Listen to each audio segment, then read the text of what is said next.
Вот это то, что получилось у меня из машинки Сибирь стиральной.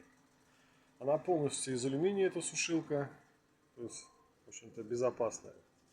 Вот можно посмотреть, что внутри.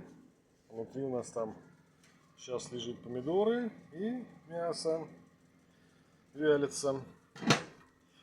Вот это у меня сделано отдушина, для того, чтобы выходил теплый воздух тут идет.